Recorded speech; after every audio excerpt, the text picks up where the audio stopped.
जब अधिक मास की पावन छाया में गुरु प्रदोष व्रत का संयोग बनता है, तब साधारण भक्ति भी असाधारण फल देने लगती है। अधिक मास में आने वाला गुरु प्रदोष व्रत अत्यंत दुर्लभ और पुण्यदायी माना जाता है। इस दिन की गई पूजा, व्रत और सेवा से कई गुना फल की प्राप्ति होती है, क्योंकि यह समय स्वयं भगवान शिव की विशेष कृपा का समय होता है। इस दिन कथा सुनना इसीलिए जरूरी माना जाता है, क्योंकि कथा मन को शुद्ध करती है, भक्ति को जागृत करती है और व्रत के पुण्य को पूर्ण बनाती है। ऐसा माना जाता है कि बिना कथा श्रवण के व्रत का संपूर्ण फल प्राप्त नहीं होता। जो श्रद्धा से इस दिन शिव कथा का श्रवण करता है, उसके जीवन में सुख, शांति और समृद्धि के द्वार स्वतः ही खुल जाते हैं। तो आइए अब हम शिव जी का ध्यान करते हैं। कथा सुनने से पहले हाथ में अक्षत फूल अवश्य ले लें। करोड़ों चंद्रमा के समान कांतिवान त्रिनेत्रधारी मस्तक पर चंद्रमा का आभूषण धारण करने वाले पिंगल वर्ण के जटाजूटधारी नीले कंठ तथा अनेक रुद्राक्ष मालाओं से सुशोभित वरधर्ष त्रिशूलधारी नागों के कुंडल पहने वर्ग चर्म धारण किए हुए रतन जड़ित सिंहासन पर शिव जी का हम ध्यान करते हैं। अब हम आगे की कथा सुनेंगे। गुरु प्रदोष व्रत कथा। शत्रु विनाशक भक्ति प्रिय व्रत है या अति श्रेष्ठ। 12 मास तिथि सबसे भी यह व्रत है अति ज्येष्ठ। कथा इस प्रकार है कि एक बार इंद्र और वृत्रासुर में घनघोर युद्ध हुआ। उस समय देवताओं ने दैत्य सेना को पराजित कर नष्ट भ्रष्ट कर दिया। अपना विनाश देख वृत्रासुर अत्यंत क्रोधित हो स्वयं युद्ध के लिए उद्धत हुआ। मायावी असुर ने असुरी माया से भयंकर विकराल रूप धारण किया। उसके स्वरूप को देखकर इंद्र और सभी देवताओं ने इंद्र के परामर्श से परम गुरु बृहस्पति जी का आवाहन किया। गुरु तत्काल आकर कहने लगे, हे देवेंद्र, अब तुम वृत्रासुर की कथा ध्यान मगन होकर सुनो। वृत्रासुर प्रथम बड़ा तपस्वी कर्मनिष्ठा था। इसने गंधमादन पर्वत पर उग्र तप करके शिव जी को प्रसन्न किया था। पूर्व समय में यह चित्ररथ नाम का राजा था। तुम्हारे समीप जो सुरमय वन है, वह इसी का राज्य था।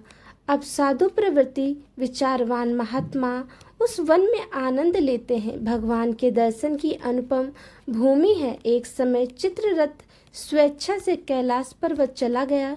भगवान का स्वरूप और वाम अंग में जगदम्बा को विराजमान देख चित्ररथ हंसा और हाथ जोड़कर शिव शंकर से बोला, हे प्रभु, हम माया मोहित हो विषयों में फंसे रहने के कारण स्त्रियों के वशीभूत रहते हैं, किंतु देवलोक में ऐसा कहीं दृष्टिगोचर नहीं हुआ कि कोई स्त्री सहित सभा में बैठे। चित्ररथ के ये वचन सुनकर सर्वव्यापी भगवान शिव हंसकर बोले कि हे राजन, मेरा व्यवहार दृष्टिकोण पृथक है। मैंने मृत्युदाता कालकूट महाविष का पान किया है, फिर भी तुम साधारण जनों की भांति मेरी हंसी उड़ाते हो।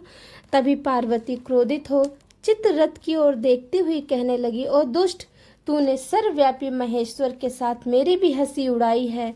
तुझे अपने कर्मों का फल भोगना पड़ेगा। उपस्थित सभासद महान विशुद्ध प्रकृति के शास्त्र तत्ववेशी हैं और सनक सनातन नंद संत कुमार हैं। हे सर्व अज्ञान के नष्ट हो जाने पर शिव भक्ति में तत्पर, अरे मूर्ख राजा, तू अति चतुर है। अतएव मैं तुझे वह शिक्षा दूंगी कि फिर तू ऐसे संतों के मजाक का दुस्साहस ही न करेगा। अब तू दैत्य स्वरूप धारण कर विमान से नीचे गिर। तुझे मैं श्राप देती हूँ कि अभी पृथ्वी पर चला जा। जगदम्बा भवानी ने चित्ररथ को यह श्राप दिया तो वह तत्क्षण विमान से गिरकर राक्षस योनि को प्राप्त हो गया। प्रख्यात महासुर नाम से प्रसिद्ध हुआ। तत्वाष्टक नामक ऋषि ने उसे श्रेष्ठ तप से उत्पन्न किया और अब वही वृत्रासुर शिव भक्ति में ब्रह्मचर्य से रहा। इस कारण तुम उसे जीत नहीं सकते। अतएव मेरे परामर्श से यह प्रदोष व्रत करो, जिससे महाबलशाली दैत्य पर विजय प्राप्त कर सको। गुरुदेव के वचनों को सुनकर सब देवता प्रसन्न हुए और गुरुवार त्रयोदशी प्रदोष व्रत की विधि विधान से पूजन किया। बोलो, जो भी भक्त भक्ति और श्रद्धा से विश्वास से गुरु प्रदोष व्रत की कथा सुनता या सुनाता है, उसके जीवन में शिव कृपा से हर संकट दूर होकर सुख शांति और समृद्धि का वास होता है। अगर आपको यह कथा अच्छी लगी हो तो लाइक कमेंट शेयर जरूर करें, और अगर आप नए हैं तो मेरे चैनल को सब्सक्राइब करना बिल्कुल ना भूलें, ताकि ऐसे ही पावन ज्ञानवर्धक जानकारी आप तक सबसे पहले पहुंचती रहे। हर हर महादेव। शिव जी की कृपा आप सभी भक्तों पर सदैव बनी रहे, प्रसन्न रहें, जीवन में उन्नति करें, दिनों दिन आगे बढ़ते रहें। हर हर महादेव।